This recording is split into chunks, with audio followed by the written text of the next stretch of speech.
The call came just as I was finishing my presentation at work.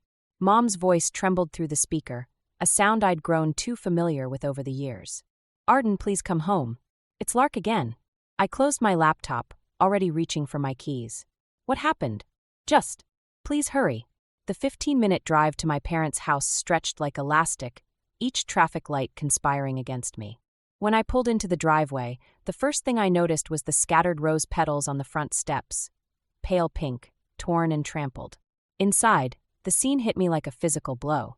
Grandmother Cressida's antique vase, the one she'd brought from Europe decades ago, lay shattered across the hardwood floor.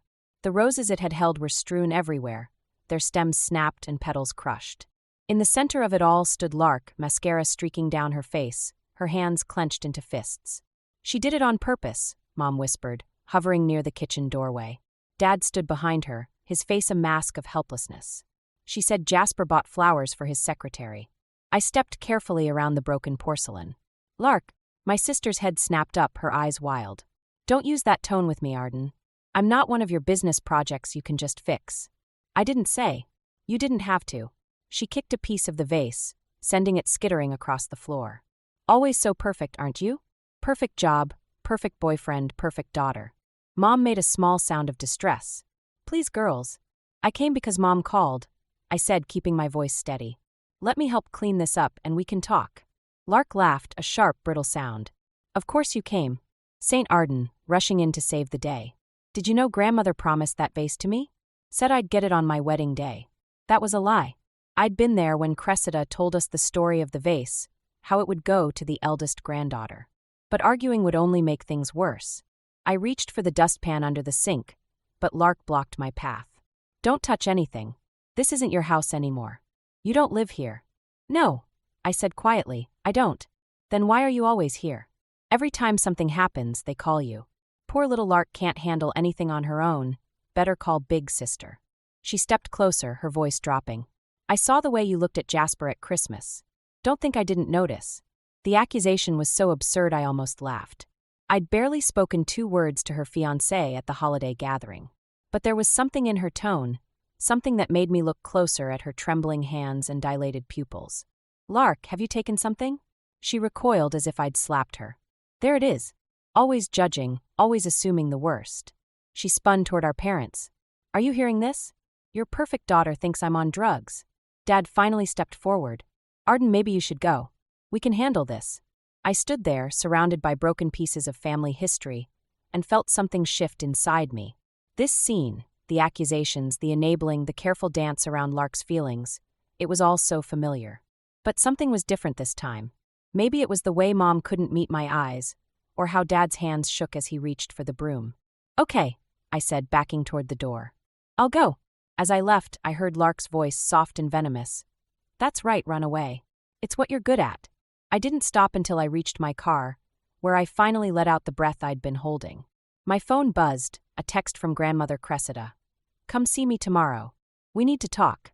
Grandmother Cressida's house smelled like Earl Grey and old books, a comforting constant in my shifting world.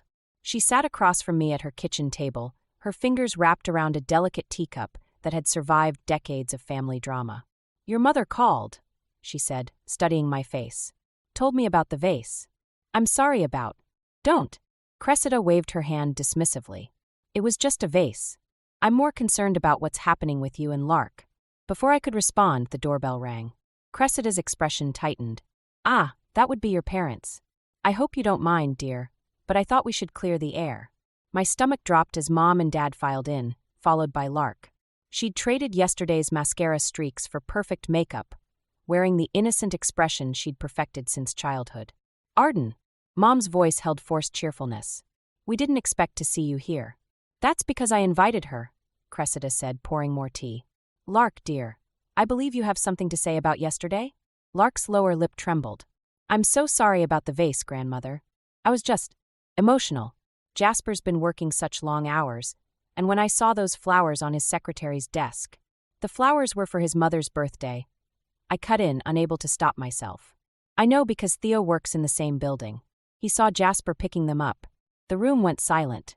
Lark's face flushed, but before she could speak, Dad cleared his throat. "Actually, we wanted to discuss something else." He pulled an envelope from his jacket. "We found this while cleaning up yesterday." My blood ran cold as I recognized the envelope, an old college acceptance letter I'd hidden years ago. The one to the prestigious art program in Paris that I'd turned down because Lark had her first major breakdown the week I was supposed to leave. "You never told us about this," Mom said softly. "Full scholarship, too." Lark snatched the letter, her eyes scanning the page. "Paris? You were going to abandon us for Paris?" Her voice rose. "While I was struggling. While I needed you. You always needed me," I said, the words escaping before I could stop them. Every time I tried to build something for myself, there was another crisis, another emergency, another reason I had to stay. "Oh, so it's my fault you gave up on your dreams?" Lark's laugh was brittle. "Should I tell them about the real reason you stayed? About that night you came home drunk and totaled Dad's car?" My head snapped up. "What are you talking about? Senior year, remember? You were so upset about not going to Paris, you went out drinking. Wrapped Dad's car around a tree." Lark's eyes gleamed. "Only it wasn't you driving, was it?" The lie was so bold, so perfectly crafted, I almost admired it. I'd never touched Dad's car that night. I'd been home, holding Lark's hair back as she threw up after mixing alcohol with her medication. "That's not," I started, but Mom cut me off. "Arden, is this true? Is that why you've been so distant lately? Guilty about the accident." Cressida set down her teacup with a sharp clink. "Interesting story, Lark. Especially since Arden was with me that entire night, helping me organize your grandmother's jewelry for the estate sale." The certainty in Cressida's voice made Lark falter, just for a moment. But it was enough. I saw the flash of panic in her eyes, the quick recalculation. "I must be thinking of something else," she said smoothly. "Everything from that time is so fuzzy, with the medications and all." Dad rubbed his temples. "Maybe we should discuss this another time." "Yes," Mom agreed quickly. "We're all tired." As they hustled Lark toward the door, she turned back to me. "By the way, Jasper and I are having an engagement dinner next week. You'll come, won't you? Bring Theo. I'd love to hear more about what he sees at the office." The threat was subtle but clear. This wasn't over. Cressida waited until they left before reaching for my hand. "My dear," she said quietly, "I think it's time we talked about your sister's real problem." Theo's laptop screen glowed in the darkness of our apartment as he pulled up the security footage from his office building. "Are you sure you want to see this?" he asked, his hand hovering over the keyboard. I nodded, thinking about Cressida's words from earlier. Sometimes the kindest people cause the most damage by enabling bad behavior.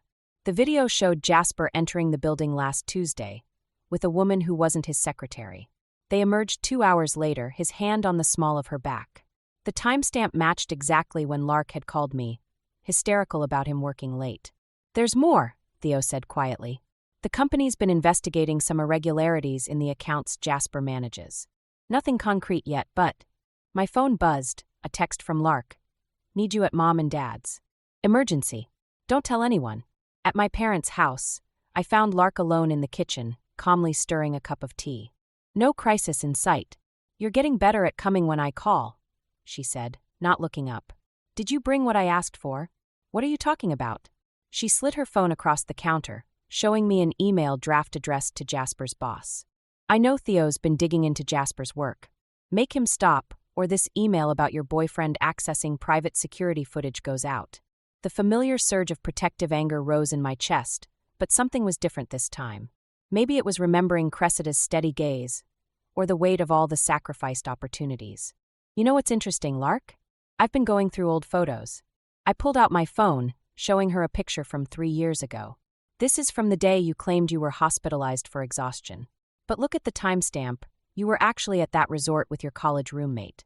Her fingers tightened around the teacup. "You've been investigating me? I've been paying attention. Like how you told Mom you needed rent money last month because you lost your job, but I saw your Instagram posts from your office. Or how you convinced Dad that Jasper's business was struggling, right before he gave you that loan. You don't understand. I understand perfectly. You're not just lying to them anymore. You're protecting someone who's probably committing fraud, all while threatening my boyfriend's career." Lark's composure cracked. "Jasper loves me. He wouldn't. Like he loved you when he was with that woman in his office on Tuesday?" The teacup shattered against the wall, tea leaving dark streaks on the wallpaper. "You're trying to ruin everything. You've always been jealous because Mom and Dad love me more." "No, Lark. They don't love you more, they fear you more. There's a difference." She lunged for her phone, but I was faster. Go ahead, tell them whatever story you want. I've got proof of everything. The fake hospital stays, the double-dipped rent money, all of it. I wonder what Jasper would think about your creative storytelling. You wouldn't dare. Try me. I'm done protecting you from consequences. The front door opened and Mom's voice called out, Girls? Is everything okay? Lark's face transformed instantly, tears welling up. Mom! Arden's threatening me. She's trying to destroy my relationship with Jasper. But before she could continue her performance, another voice cut through. That's enough, Lark. Grandmother Cressida stepped into the kitchen, her eyes sharp. I think it's time we all had a very honest conversation about the past few years. Lark's gaze darted between us, calculating. For the first time, I saw real fear in her eyes. The fear of someone who's carefully constructed. Thinking about the folder Cressida had dropped on the counter yesterday. The one that had sent Lark running from the house and my parents into shocked silence. I just need a little more time. Time isn't something we have much of, Sarah said gently. The client. My phone buzzed again. This time it was Theo. Jasper just got escorted out of the building. Things are about to get messy. I grabbed my keys, but before I could leave, Dad appeared in my office doorway, looking older than I'd ever seen him. We need to talk, he said, his voice rough. About what was in that folder.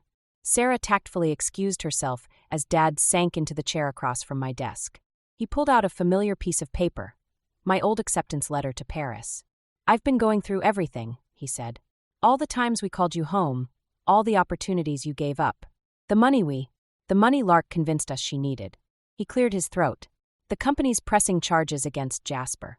They found evidence that Lark was involved in. I don't want to know. I cut him off, turning to the window. The Singapore contract waited on my screen, cursor blinking. She's your sister, Arden. She needs help, real help this time. Like the help she needed when I got that scholarship? Or when I was offered that residency in New York? My hands gripped the windowsill.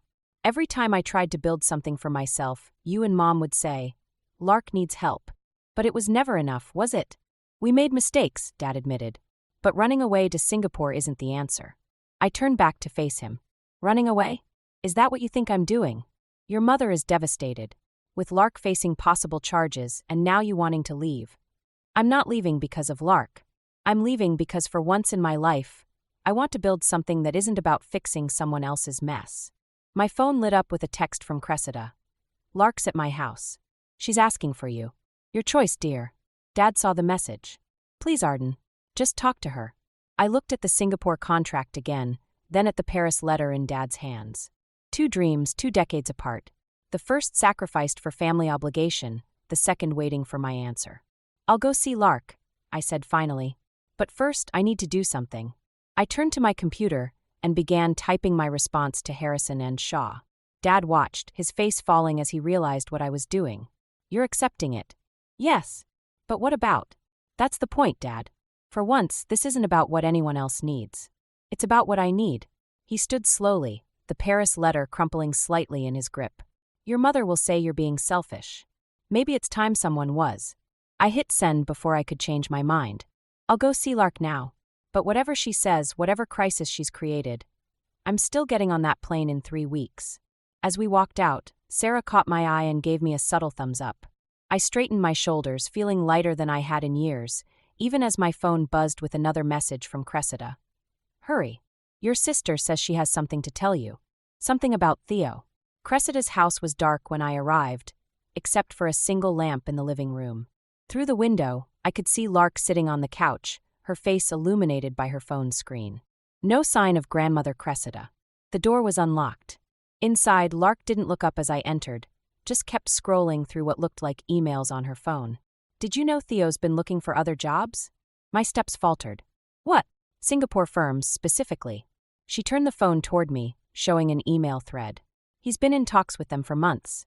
Long before your offer came through. The timestamps confirmed it. Theo had been corresponding with Singapore firms since January. My offer had come just last week. Where's Grandmother Cressida? Book club. Lark's smile was sharp. I knew you wouldn't come if it was just me. But I thought you should see this before you throw away everything here for him. My phone buzzed in my pocket. Probably Theo, wondering where I was. I left it unanswered.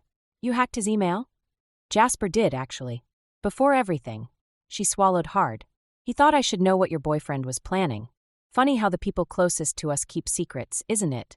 I moved to the window, watching shadows lengthen across Cressida's garden. Like you kept secrets about Jasper's fraud? That was different. I did it for love. She stood, crossing to where I stood. But Theo, he was planning to leave you behind. The only reason he supported your Singapore move was because it fit his plans. You're lying. Am I? Check your phone. I bet he's texting you right now, trying to explain before you find out from someone else. The firm announced his hiring today. My phone had gone silent, but a notification lit up the screen. A LinkedIn update congratulating Theo on his new position. You know what the worst part is? Lark's voice softened. I actually felt bad about showing you this. The old me would have held on to it, used it somehow. But I'm trying to change, Arden. That's what I wanted to tell you. I laughed, the sound harsh in the quiet room. Change? By ambushing me with stolen emails? By telling you the truth? Something you're always preaching about. She touched my arm. Stay. Help me fix things with Mom and Dad. We can face the legal stuff together, be real sisters again. For a moment, I saw it. The future she was offering. Staying would be easier. Everyone would praise my loyalty, my forgiveness. The perfect daughter, the supportive sister. Then I looked at her hand on my arm and noticed her phone was still recording. You're still trying to manipulate me, I said quietly. You thought if you exposed Theo's secret, showed a moment of vulnerability, I'd give up Singapore to help you handle the fraud charges. She snatched her hand back. I'm trying to protect you. No, you're trying to protect yourself. But here's what you don't understand. I moved toward the door. Even if everything you showed me about Theo is true, it doesn't change my decision. I'm going to Singapore for me, not for him.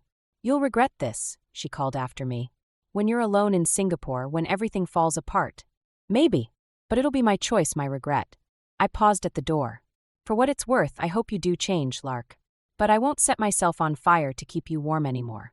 Outside, my phone lit up with Theo's name. Behind me, I heard Lark start to cry, real tears this time, not the performative ones I'd grown up with. I got in my car and drove away, leaving both calls unanswered. The farewell dinner was Mom's idea. One last family meal, she'd said, as if good intentions could patch 5 years of fractures. I sat at our old dining room table, watching Lark arrange herself like a tragedy in waiting, while Mom fussed with the centerpiece and Dad studied his wine glass. 2 weeks until Singapore, Lark announced to no one in particular. Have you told them about Theo yet? Mom's hands stilled on the flowers. What about Theo? I cut my chicken with precise movements, the knife scraping against china. Theo and I are taking a break. A break? Dad looked up. But I thought he was going with you? He is going to Singapore, Lark said. Just not with Arden. That's enough, I warned, but she was already pulling out her phone. Show them the emails, Arden. Show them how your perfect boyfriend was planning his escape long before you got your offer. Her voice took on that familiar wounded tone. Unless you're still protecting him, like you used to protect me? Mom sank into her chair. Arden, what is she talking about? It doesn't matter. I set down my knife. What matters is I'm still going. Alone. Mom's voice cracked. First we lose Lark to these horrible fraud charges, and now you're running away too. I'm not running away. The words exploded out of me, sending the water glasses trembling. I'm finally running toward something. My something. Not Lark's crisis, not Theo's plans, not your expectations. Mine. While I face jail time, Lark whispered. While our family falls apart. Dad cleared his throat. The lawyers think if you testified about what you knew regarding Jasper's dealings. I didn't know anything, I said, but Lark laughed. Really? All those late nights Theo spent reviewing company documents? The conversations you must have heard. She leaned forward. The prosecution would love to know what you knew and when. One sister's testimony against her sister's fiancé. It's practically Shakespearean. The room tilted slightly. Are you threatening me? I'm offering you a choice. Lark's eyes gleamed. Stay. Help me fight this. Be the sister you always claimed to be. Or go to Singapore and hope the investigation doesn't follow you there. Mom reached for my hand. Darling, maybe a delay wouldn't be. Stop. I pulled away, standing so abruptly my chair toppled backward. Just stop. All of you. You don't want me to succeed. You want me to stay small enough to manage. That's not true, Dad protested, but his eyes slid away from mine. Isn't it? When I got into art school, Lark had her first breakdown. When I was offered that residency, she needed rehab. Every time I tried to grow, something pulled me back. But not anymore. Lark stood too, her composure cracking. You think you're so much better than us? At least I admit what I am. You pretend to be the perfect sister while judging us all, planning your escape. Perfect? I laughed, the sound foreign to my own ears. I've spent my entire life trying to fix this family. I gave up everything to be what you needed. And you know what? It was never enough. I was never enough. The silence that followed felt like glass about to shatter. Mom was crying silently, Dad staring at his hands, Lark's face a mask of calculated hurt. If you leave now, Lark said quietly, don't come back. I looked at each of them, my enabling mother, my passive father, my manipulative sister, and felt something final settle in my chest. Okay, I said and walked out of my childhood home for the last time. In my car, my phone lit up with a message from Cressida. Whatever they said, remember, sometimes the bravest thing isn't staying to fight. Sometimes it's knowing when to save yourself. But as police lights suddenly flashed in my rearview mirror, I wondered if I'd waited too long to learn that lesson. The police station's interview room felt smaller with each passing hour. Detective Chun set another cup of coffee in front of me, her expression unreadable. Let's go through this again, she said. When did you first become aware of the financial irregularities at your boyfriend's company? Before I could answer, the door opened. Lark walked in, followed by our parents and her lawyer. She'd been crying, perfectly timed tears that left her makeup intact. I need to change my statement, she announced. Detective Chen's eyebrows rose. MS. Hayes, this interview is. Arden didn't know anything. Lark's voice shook. I lied before. I was angry about Singapore, about her leaving. She pulled out her phone, setting it on the table. I have proof. Recordings of conversations with Jasper, where I helped him hide things from her. From everyone. Mom gasped. Dad reached for her hand. Why are you doing this? I asked, studying my sister's face. Because it's true. Lark met my eyes. And because grandmother Cressida showed me something today. The trust fund she set up for me when I was born.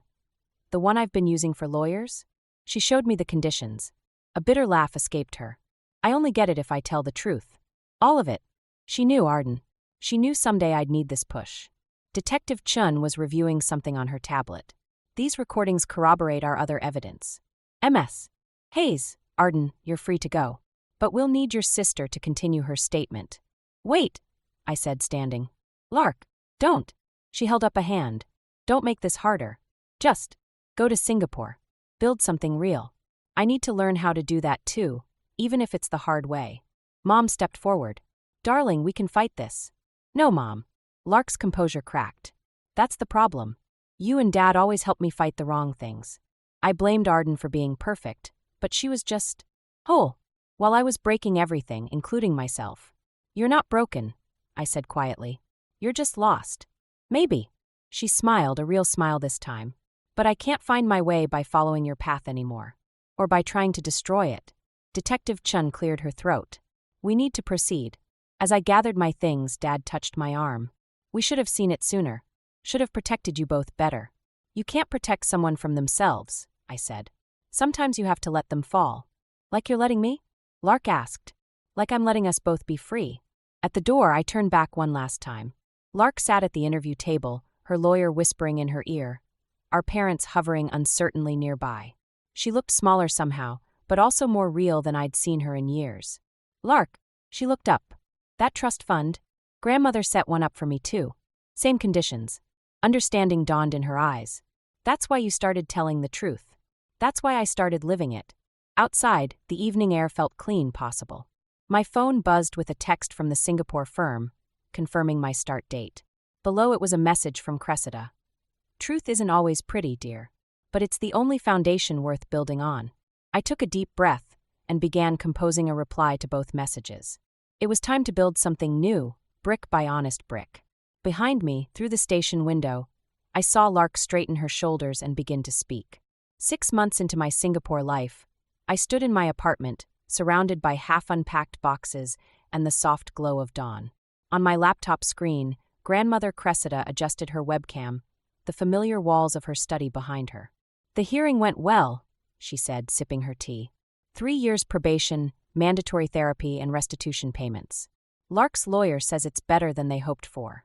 I nodded, watching the city wake up outside my window. And how is she? Different. Quieter. She's been helping me organize old family photos. Tresita pauset. She found the one of you two at the beach, the summer before everything changed. Remember? I did. 12 and 7, building sandcastles that the tide would claim.